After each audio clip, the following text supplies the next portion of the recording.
Hi everyone, today we have a new video and it's actually a follow-up to one of my favorite devices from 2021 for the budget itself.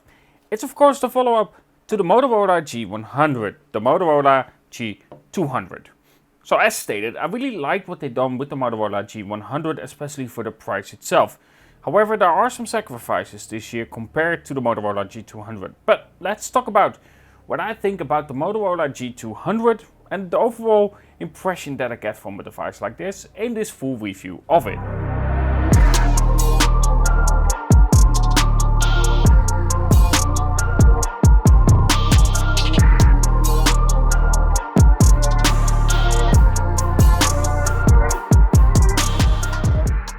So let's go over the main specifications first before we start this review. Of course, it comes with the Snapdragon 888 Plus inside, which is a little bit faster than the 888, but it really doesn't make any difference. When it comes to the display itself, it's a 6.8-inch LCD panel with max HDR10, and of course, sadly enough, that does mean that it's not a very bright display, but we're going to discuss that a little bit later. When it comes to the memory, you either have 128GB or 256GB with 8GB of RAM for both of those versions. Of course, there is sadly no headphone jack, and in terms of charging, it's up to 33 watts, which lucky enough also comes inside the box itself. What also comes inside the box is of course a case for the phone itself, which is something that I truly appreciate. Especially if you buy a new phone, you kind of want a case with it straight away. And if it's a new device, simply put, a lot of cases are still not for sale. So having just a simple case with it, I definitely do prefer that, especially a clear one, because it allows you to still see the design of the phone itself. Either way, the Motorola G200. So what do I think about the design itself? What do I think about the phone? Well, let's start with the design itself. I definitely think that this is an upgrade compared to the Motorola G100. It looks more styleful, and I kind of like how they've done the camera setup itself. In terms of the front, of course, we don't have that dual pill cutout anymore. We just have that single punch hole in the middle itself. The display, as stated, is 6.8 inches. This does make the phone quite large and sometimes a bit harder to reach the top right. Especially if you want to reach it properly, well, you kind of are struggling with it. So for myself, I think this phone is just a little bit too large compared to some other phones that I've tested. It's just outside the comfortable reach. Well, to be fair, if you want a really comfortable reach, you need a 5.7-inch phone or something like that. But, you know, compared to some other larger phones.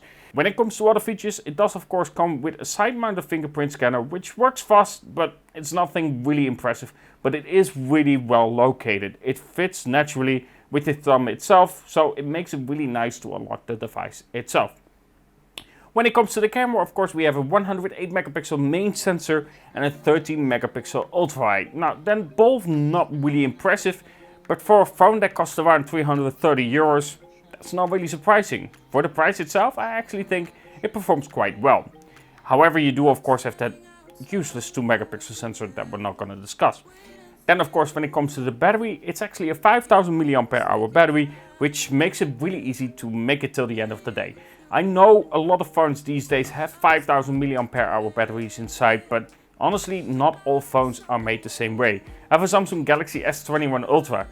That one won't make it till the end of the day. I often had it that it actually only managed, if lucky, I get 4 hours of screen on time.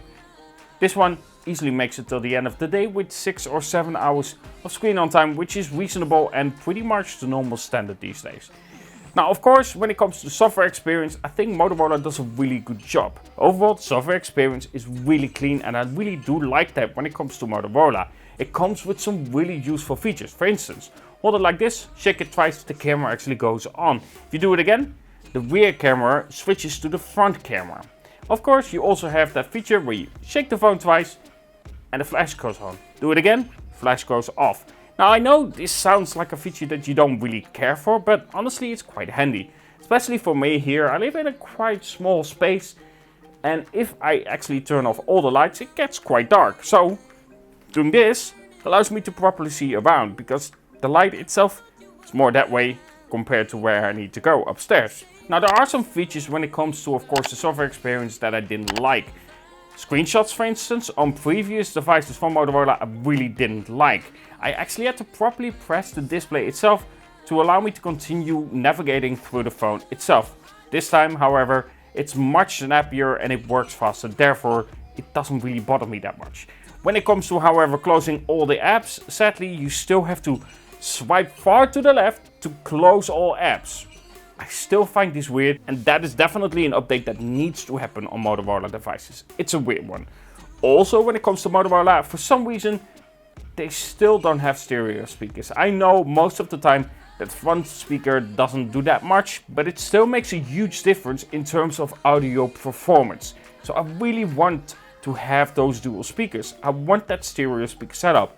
But sadly, Motorola for some reason still doesn't give that to their phones. Hopefully with some other phones we will actually get it and then it becomes more of a standard. But with the Motorola G200, sadly it doesn't have that.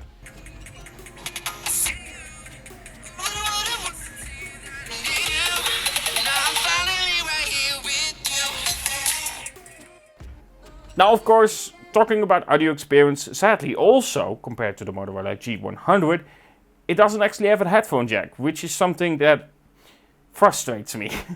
Not having a headphone jack makes no sense to me, especially for phones around these prices. I simply want the headphone jack for better audio performance. Not to mention, in my head I'm always very busy, so if I have a Bluetooth headset, I will without a doubt forget to charge that Bluetooth headset. It has happened to me so many times, and I have several Bluetooth headsets because I've reviewed a few, so I have like 6 or 7 laying around, and all of them I keep forgetting to charge them. So yeah, definitely when it comes to a phone, yeah, headphone jack, really important for me. Either way, when it comes to that, sadly we don't have that. And of course no micro SD support as well. Now, we already spoke about the camera specifications for the Motorola G200, but I never showcased what the camera is capable of. So let's just show some images and showcase what the Motorola G200 is capable of when it comes to, of course, the camera setup.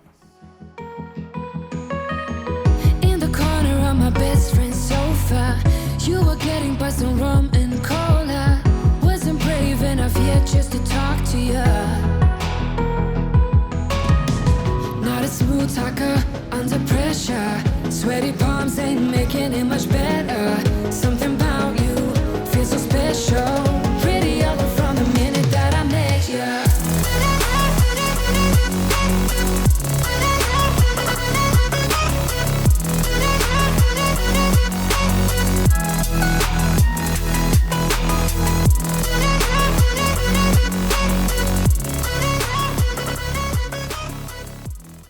Recording in 8K. This is of course the max resolution. Let's see. It looks focus test. It's quite sunny. There's a lot of course with 4K. Already looks far more stable than the 8K shots itself. Let's look back for the dynamic range. On the phone itself, it seems to test with the front-facing camera. Let's see how it looks, just in general. Seems fine on the phone itself. So overall, I will have to say that the camera performance for the price is quite solid. And of course, the main sensor does capture quite a decent amount of detail. Apart from that, I think the images look solid on the Motorola G200.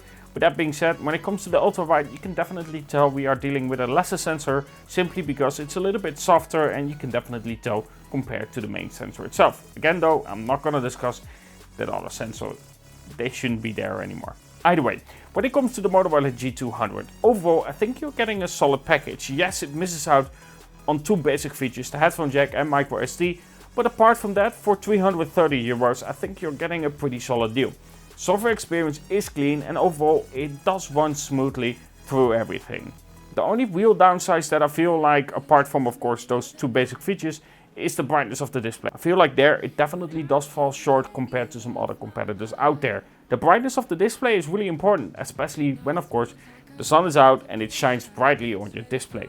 With that being said, for the price itself, I think that the Motorola G200 is a solid competitor. Again, I don't think it's the perfect device for the price itself, especially for myself. But for the price, you are getting quite a decent amount of phones and a really good CPU inside as well, especially if you like gaming and so on.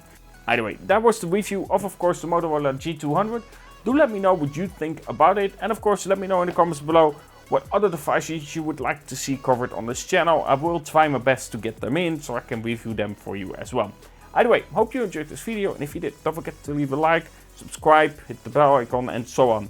And of course, talk to you guys in the next.